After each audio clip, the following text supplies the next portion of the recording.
Halo, selamat datang kembali di pembahasan mendalam kita.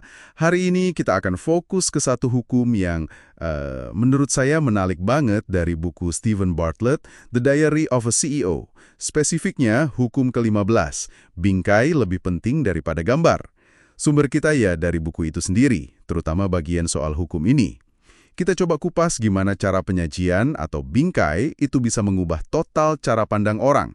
Pernah nggak sih Anda suka sesuatu, terus tiba-tiba jadi nggak suka cuma gara-gara satu detail kecil di presentasinya?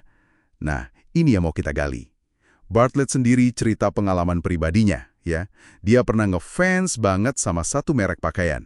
Oh iya, saya ingat bagian itu. Bukan cuma bajunya, tapi cerita pendirinya, detailnya, pokoknya semua narasi kreatifnya dia suka. Tapi gara-gara satu kesalahan kecil di kemasan, sepele mungkin kelihatannya, itu langsung merusak pandangannya ke merek itu. Permanen. Nah itu dia, itu nunjukin gimana rapuhnya persepsi kita kan. Satu detail aja yang nggak pas sama bingkai yang udah dibangun, misalnya bingkai kualitas premium gitu, itu bisa langsung bikin citranya jatuh. Bener juga ya. Dan ini bukan hal baru loh, mungkin pengalaman Bartlett personal, tapi fenomenanya udah lama. Kayak Pepsi Challenge tahun 70-an itu. Iya. Tantangan uji rasa itu kan? Gimana tuh kaitannya? Jadi waktu itu pas blind test, jadi orang nggak tahu minum apa, kebanyakan malah milih Pepsi. Oh iya? Tapi begitu mereka lihat kalengnya, ada merek Coca-Cola, ada Pepsi, pilihannya geser. Banyak yang jadi milih Coca-Cola. Wah, menarik.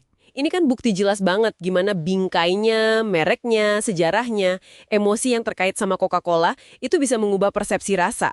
Sesuatu yang dasar banget kan, bingkainya ngalahin gambarnya, mereknya ngalahin rasa aslinya, gitu. Gila ya. Merek bisa ngubah rasa di lidah kita. Nah, buku ini juga kasih contoh modern perusahaan Whoop itu, pelacak kesehatan. Iya, wup.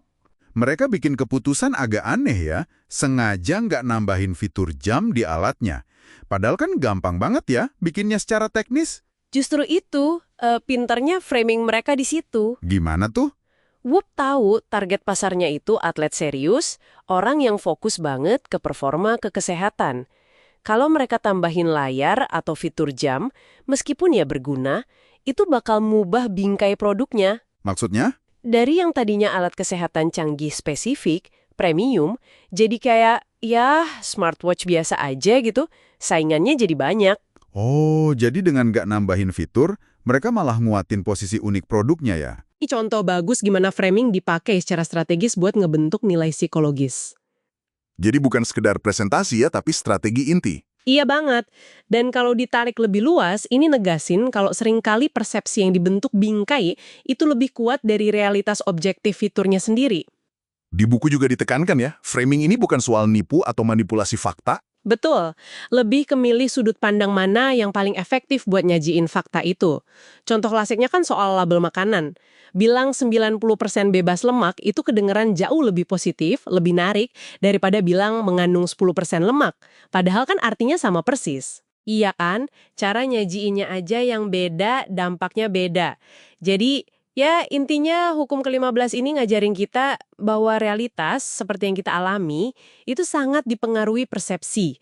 Dan persepsi itu dibentur sama konteksnya, sama bingkai di mana informasi itu disajikan.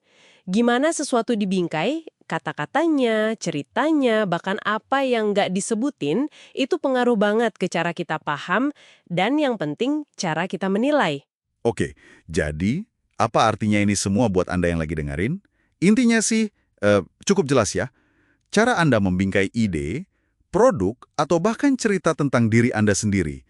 Si bingkai ini bisa jadi sama pentingnya, atau mungkin lebih penting daripada isinya, si gambar itu. Detail kecil di presentasi bisa bikin perbedaan besar soal nilai di mata orang lain. Nah, ini jadi satu pertanyaan reflektif nih buat Anda coba pikirkan. Coba deh pikirkan sesuatu yang lagi Anda kerjakan atau tawarkan sekarang. Bingkainya gimana?